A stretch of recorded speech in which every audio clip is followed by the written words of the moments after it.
hora, porque inclui vinho, tem que ter vinho. Tem vinho, tem azeite. Bora. 10 horas e 20 minutos.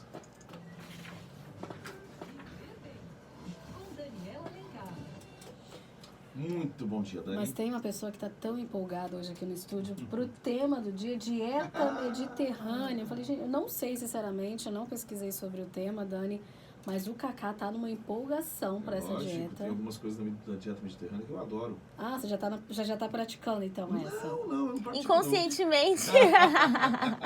Mas tem vinho, tem azeite, não é isso? Isso. Me interessa então, vamos lá. Muito. Bom dia, Cacá. Bom dia, Letícia. Bom dia, Dani. Bom dia aos ouvintes. Bom, mas vamos lá. Como é que é essa dieta? Vamos apresentar primeiro, né? O que é a dieta mediterrânea? Então, a dieta mediterrânea, ela é comum nesses países que fazem, né, a divisão com o mar Mediterrâneo, né? Que fazem a fronteira com o mar Mediterrâneo. E aí a gente tem países como Itália, Grécia, Espanha.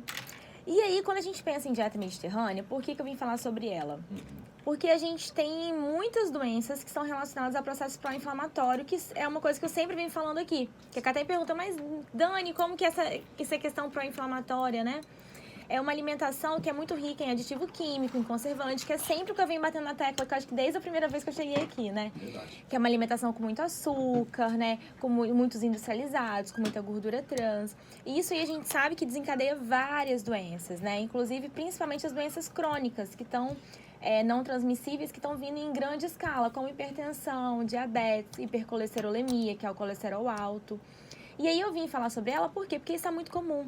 E muito comum em pessoas jovens, inclusive, né? Que era algo que a gente via, assim, acima dos 60 anos. E hoje em dia a gente tem uma grande parcela, principalmente dos adultos, né? Jovens aí de 40 anos com essa grande quantidade de doenças crônicas não transmissíveis. Que é, na verdade, o grande mal mundial, né? E aí, quando a gente fala sobre dieta mediterrânea, ela começou a ser estudada em 1950 por um médico, que ele resolveu pensar por que nesses locais, especificamente, a gente não tem uma grande incidência de doenças crônicas não transmissíveis, que é diabetes, colesterol alto, né? Enfim, né? Doenças cardiovasculares no geral. E quando ele foi analisar, ele viu que eram pessoas que consumiam alimentos alimentação muito rica em vegetais, né, em folhas, folhosos, então rúcula, espinafre, agrião, em legumes, chuchu, berinjela, abobrinha, brócolis, em peixes, né, e os peixes que eles têm lá são peixes de águas realmente profundas, de águas geladas, né, não são esses criados em cativeiro com ração, enfim. E aí, pessoas que ali consumiam muitas castanhas, né? Então, muitos alimentos integrais também, muitas leguminosas, como feijão, grão de bico, lentilha. E eram pessoas ativas, né? Porque lá eles fazem bastante exercício, eles andam muito de bicicleta, eles caminham muito. São pessoas que dormem bem, inclusive lá na Itália eles têm o costume de dormir à tarde, inclusive, né? É um hábito deles lá, então pessoas que dormem bem. Então são pessoas que têm um hábito de vida saudável e alimentação muito saudável, né? Consomem açúcares, né? Sim, de vez em quando. O problema é estar expondo o seu organismo sempre a alimentos pró-inflamatórios, que são aqueles alimentos ricos em gorduras, trans, que são aquelas gorduras hidrogenadas, ricos em açúcares, né? Em conservantes, em corantes. Então essa grande exposição é ruim. De vez em quando, tudo bem. E aí, a Unesco, em 2013... ela considerou a dieta mediterrânea como um patrimônio mundial imaterial. Beleza, Tá? Foi considerado pela Unesco.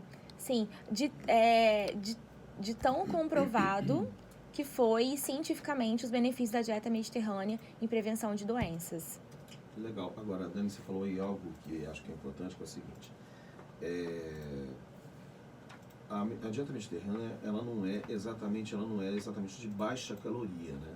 Mas ela tem algo que complementa, que é a atividade física, né? Quer dizer, o fato de as pessoas terem ali sempre andar de bicicleta, caminhar, sempre foi algo que veio meio acompanhado dessa dieta, né? Isso ajuda muito, não ajuda? Isso. A gordura que contém na dieta mediterrânea é uma gordura boa, que é a gordura que a gente chama de ômega 3, ômega 9, né? E essas gorduras, elas são protetores cardiovasculares. Então, é uma gordura boa. Tanto é que a gente sabe que a ingestão de ômega 3, quando a gente compra o ômega 3 em cápsula, a gente acaba aumentando o colesterol bom, que é o HDL, e automaticamente você protege o nosso corpo contra doenças cardiovasculares. Então, a gordura que tem, realmente, o lipídio, que é a gordura, ele é mais calórico, né? São 9 quilocalorias por grama. Porém, a gordura é uma gordura boa, é uma gordura saudável, que é diferente daquela gordura do óleo de soja, do óleo de canola, aquela gordura refinada, quando você olha assim num pacotinho, óleo de palma, tá? Óleo de girassol. São gorduras que são hidrogenadas. Esse processo de hidrogenação faz com que a gordura ela seja maléfica para a saúde. Diferente do óleo natural dos alimentos, que é o óleo das castanhas, que é o óleo do azeite, que é o óleo do abacate. Então, esse óleo, ele faz, na verdade, o efeito inverso do que é o da gordura trans. Eu acho que tem uma coisa aí que a gente sempre comenta, quando a gente fala de dieta, eu acho que, de certa forma, as pessoas acabam fazendo uma relação direta entre dieta e emagrecimento. Talvez no caso da dieta mediterrânea, é isso que eu queria te perguntar, é o seguinte, na verdade, essa dá pra gente definir mais como uma dieta saudável, no sentido de fazer bem ao corpo, não é isso? Exatamente. Acaba que quando você diminui o consumo de açúcares, de alimentos industrializados, você automaticamente acaba emagrecendo. Mas aqui a gente está falando muito mais sobre a melhora da qualidade alimentar do que propriamente de uma mudança estética corporal, de emagrecimento, enfim. O que a gente está falando é de uma prevenção. Mas Nutri, hoje eu não tenho nada. Meu colesterol é bom, minha glicose é boa, mas eu como tudo errado. Tá, mas daqui 20, 30 anos. E aí? A gente acaba pagando a conta depois, entendeu? De um hábito de vida que a gente tem hoje. Então, a gente sabe que é a alimentação mediterrânea, rica em alimentos naturais.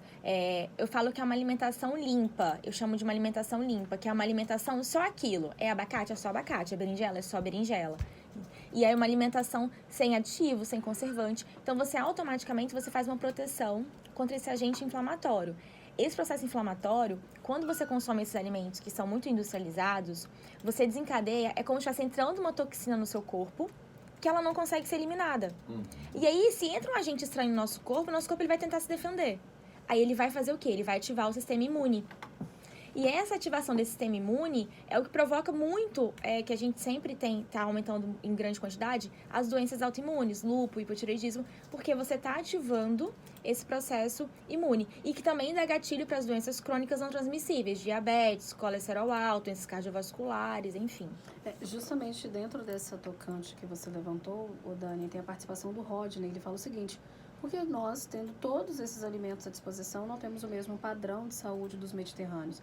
Aqui a gente tem peixe, verduras, legumes dos melhores, mas não os consumimos com regularidade. Seria cultura ou preço alto mesmo? Então, Rodney, obrigada pela participação. Eu queria até convidar os ouvintes para, se quiserem mandar temas pra gente, é super bem-vindo, tá? Sim. Então, Rodney, o que acontece é que a gente tem que ver a qualidade daquilo que é levado para nós brasileiros, né? Então, tem vários aditivos químicos, vários conservantes, vários agrotóxicos que na Europa eles são proibidos e que aqui no Brasil é liberado. Então, assim, é ver a qualidade daquilo que a gente está comprando. Se você for na feira, eu garanto que você vai gastar muito menos do que se você for no supermercado. Então, assim, vem de nós mesmos avaliarmos o que pra gente é mais saudável, o que pra gente é prioridade. Então, assim, se você for numa feira, principalmente no final da feira, você consegue gastar muito pouco, muito pouco. Agora, assim, precisa ter força de vontade e querer, né? Porque se a gente for usar sempre uma desculpa, a gente acaba sempre prolongando. Porque não dá certo, porque eu não quero. Acontece muito com o paciente assim. Eu falo bem assim, vamos colocar arroz integral na dieta, que é um dos alimentos também que eles consomem muito, alimentos integrais, né? Eles não consomem a farinha de trigo refinada. Em baixa quantidade, né, eles consomem lá. E aí eu falo bem assim com o paciente consultório, vamos trocar o arroz normal pelo integral? Ah, não, Nutri, mas lá na minha casa ninguém come. Eu falo, não, então faz assim, ele fica 3 dias na geladeira tranquilamente. Você dá uma refogada no alho, no azeite, na cebola e come durante 3 dias, você não precisa fazer todos os dias. Ah, não, mas então é porque eu não gosto. Eu falo, então tá, então vamos lá. Ou você não gosta ou é a família que não come. Então, assim, a gente acaba sempre querendo uma justificativa para algo que a gente não quer fazer.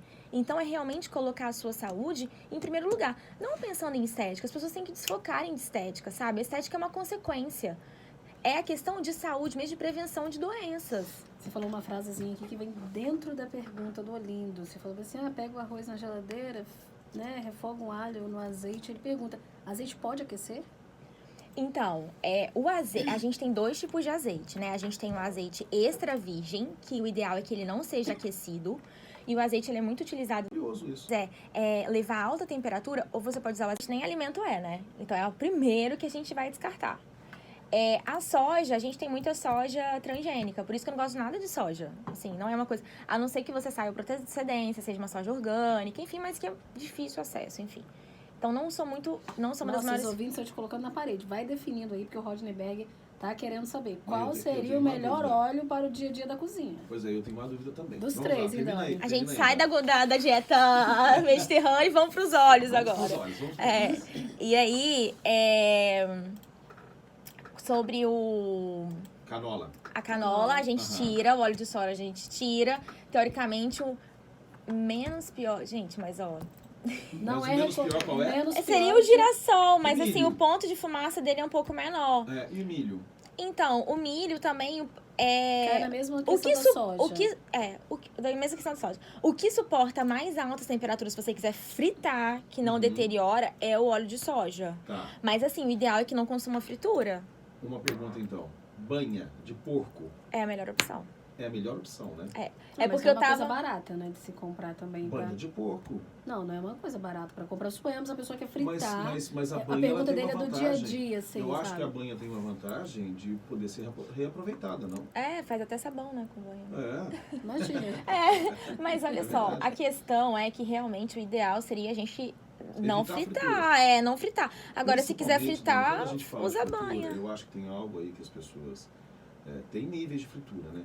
O que a gente está falando aqui, acho, é principalmente aquela fritura de imersão. Quer dizer, quando você vai fritar batata frita, por exemplo, aí você tem que Isso. colocar lá 2, 3 dedos de óleo. E A o gente- tempo é alto, né, de Então, ebulição o aí, que né? a gente está falando aqui é isso, pelo que eu entendi, é assim, quando você vai fazer, digamos, um bife, alguma coisa Grelhar, assim, né? você primeiro vai usar menos gordura, né, menos óleo, e daí é grelhar mesmo. E é para se evitar, em termos de saúde, em termos de dieta, evitar aquelas frituras de imersão, aquelas que você tem que, para que o prato fique pronto, ele tem que ser mergulhado no óleo, Sim. né? É igual que a gente tá falando sobre a dieta mediterrânea, que a gente fala pra poder incluir os peixes. Uhum. Aí você vai fritar um peixe, um peruá frito, que muita gente come. Você tira todos os benefícios que tem ali no peixe. Porque você desinflama com a qualidade nutricional do peixe e inflama com uma fritura. Além dele estar sendo ali empanado, geralmente na farinha de trigo, né? Dani, olha, Refinada. Várias aqui participações dos nossos ouvintes. O Robinho, deixa eu ver aqui. O Robinho e a Vilma Lúcia estão falando a respeito do óleo de coco. E a Vilma pergunta, inclusive, se pode aquecer o óleo de coco. Então, o óleo de coco, ele não suporta altas temperaturas. Agora, se for para dar aquele sustinho, igual que a gente tava falando aqui, eu e o Cacá, tipo assim, eu quero fazer um ovinho mexido. Você coloca só para poder sujar o fundinho da panela, não tem problema, tá? Mas o óleo de coco, ele não suporta altas temperaturas. Ele se deteriora, é o que a gente chama de ponto de fumaça. Que é aquela hora que o óleo ele começa a esfumaçar, que às vezes você consome alguns alimentos, você vai no restaurante, você sente aquele gosto, aquele que o pessoal chama de ranço, Sim. né? Da gordura, é porque ela chegou num ponto de fumaça, ou seja, ela ultrapassou a temperatura que ela deveria ter sido utilizada, O entendeu? Gabriel tá falando por mim e por Cacá aqui também, a participação dele. Ele falou, Jesus amado, e como vou comer meu torresmo? Mas torresmo é ótimo, é hiper saudável. A questão... É Ele só tá não dizendo a comer questão muito. da fritura, né? Acho que ele tá Mas se o referindo. torresmo, muitas vezes, ele é feito na própria na gordura. própria banha. Quer dizer, pelo que eu sei, assim, a receita que eu tenho de torresmo você não usa nenhum óleo, né? Não, é a Ele própria normalmente gordura. vai soltando gordura e você vai mexendo, vai mexendo. É igual o bacon, né? O bacon artesanal, né? Não é aquele bacon com glutamato monossódico que é altamente cancerígeno, mas o bacon artesanal, com a própria gordurinha que você do próprio bacon, você acaba É incrível. grelhando ele. A gente falando de dieta mediterrânea, os ouvintes caíram no óleo. Agora, olha essa participação do Não, e o pior é que a Valdério. gente sai de uma dieta anti-inflamatória e vai pro óleo que é altamente inflamatório, né? Ou seja, eles não querem falar de desintoxicação, eles querem falar Eles intoxicação. mandam Mas eles aqui. mandam Olha aqui, essa não tem pergunta jeito, do não tem jeito. Valdério. Conta aí, Valdério. Cacá Dias, bom dia. Eu gostaria, se vocês pudessem ver com a doutora aí, para ela falar um pouquinho sobre a gordura do leite. É uma gordura muito maléfica ou ela é Nata, né? É uma gordura boa, né? Lógico E as que pessoas compram na feira o sem leite, né? excesso. Vê com a doutora aí pra mim. Band News, em 20 minutos, tudo pode mudar. Aqui muda em 3 minutos, 2 minutos. Então, a gordura do leite é uma gordura super saudável. Claro que, assim, as pessoas, elas levam muito ao pé da letra as coisas, né? Então, falou que é gordura, pronto. Começou a comer gordura de todos os leitos. Então, assim, se é aquele leite, principalmente se for aquele leite da vaca, que a pessoa tem uma rocinha, que cria, ele é muito melhor, entendeu? Mas a gordura do leite não é uma gordura ruim, tá? Não é uma gordura maléfica. Você tem que ficar atenta à gordura trans, aquela gordura hidrogenada, que é a gordura da fritura, que é a gordura do óleo de soja, de canola, é a gordura que vem dos alimentos industrializados pra fazer aquele barulho de crack. Pra ele poder ficar crocante e gostosinho daquele jeito durante um ano na prateleira do seu mercado, se usa gordura trans. Você sempre fala do leite aqui, todas as vezes que você fala do leite aqui, você faz um alerta em relação ao leite de caixinha, que é pra pessoa fugir dele, correto? E Isso. você recomenda o de saquinho ou de vidro, porque inclusive a gente tem alguns supermercados leite sendo vendido naquele litro antigo da década de 70, 60. Que o pessoal passava buzinando, né, nas ruas pra poder vender. Ou simplesmente deixava na porta da gente, na casa da gente. Tem uma marca de leite no supermercado que vende, que é uma marca chamada Leitíssimo. Esse leite Leitíssimo são vacas 100% criadas no pasto, sem uso de hormônios. Elas consomem realmente... Né? Ela vem numa garrafinha. E agora estão fazendo até no saquinho. Ah, é? Já vem na garrafinha. Isso. Então, assim, teoricamente, pra quem quer praticidade, teoricamente seria o menos pior, vamos dizer assim. Dani, olha, muito obrigada mais uma vez pela sua participação, a sua contribuição aqui. Temos várias perguntas que ficaram para trás. A gente retorna até mesmo Vamos tentar pegar um tema, porque, olha, tem pergunta a respeito da Airfry. Deixa eu só falar da Airfry rapidinho, aproveitar da fritura. Boa. Então, a Airfry, o que acontece? Se a gente for olhar o mecanismo que ela utiliza ali, é diferente do micro-ondas, que é algo melhor que micro-ondas, porque o micro-ondas é algo que eu condeno por causa da radiação. Então, assim, micro-ondas eu nem tenho em casa, eu procuro que todas as pessoas não tenham. A Airfry, se a gente for olhar a forma com que é feita a produção do calor ali, não tem radiação nenhuma, tá? É como se fosse um forninho, se você for pensar, né? A gente não sabe o que vai ser a longo prazo. Com a utilização constante, né? Que as pessoas usam toda hora. Assim, né? Não tem limite pro uso da Airfry, né? Então, tudo é feito na Airfry. Então, a gente não sabe se é a longo prazo, porque ela é muito recente, a utilização dela. E aí, o que acontece? Todo o equipamento, todo o utensílio, né? Todo eletrodoméstico que eleva muito a temperatura do alimento, a gente tem perda nutricional. E ela acaba fazendo... O alimento, ele fica pronto em muito pouco tempo. Então, automaticamente, se você elevou muito a temperatura, a perda nutricional, ela é muito maior. Então, assim, pode usar Airfry, é melhor que micro-ondas? É ótimo. Mas daí, utilizar ela com muita frequência, né? E assim, tudo eu faço na Airfry. Eu acabo, assim, desaconselhando esse uso tão frequente, entendeu? Pra realmente preservação dos nutrientes dos alimentos. Ok. Dani, até quarta que vem. Deixa quarta eu só... que vem, como é que a gente tá? Não tem quarta que vem aqui. Eu tô aqui. Estarei aqui também. Trabalhando. É feriado, também estarei trabalhando aqui, Dani. Deixa eu só mandar um beijo pra minha mãe, que ela tá em Recife. Ela sempre me ouve aqui. Ela falou bem assim, minha filha, manda um beijo pra mim, que eu vou estar em Recife te ouvindo, porque eu tenho 3 tias que moram lá e ela tá lá com então os manda pra tias. tia também, que ela não deve estar ouvindo sozinha. Tia Helena, tia Jo, tia Fátima, meus primos que estão lá. Gente, um beijo aí pra Recife, que é uma terra que eu amo de paixão. Você sabe que eu não conheço Recife? Nossa. Eu conheço bem o Nordeste, acho que relativamente bem, mas nunca fui a Recife. Eu falo que assim, eu tenho sangue capixaba, porque eu nasci aqui, né? Meu pai é capixaba, de Guaçuí, e minha mãe é pernambucana, da terra de Luiz Gonzaga, eu já falei aqui. Então eu falo que assim... Exu, exatamente. Meu coração é pernambucano, mas meu sangue é capixaba. Muito legal. Gente, são 10h40 praticamente, a gente tá indo pro intervalo e voltamos daqui a pouco.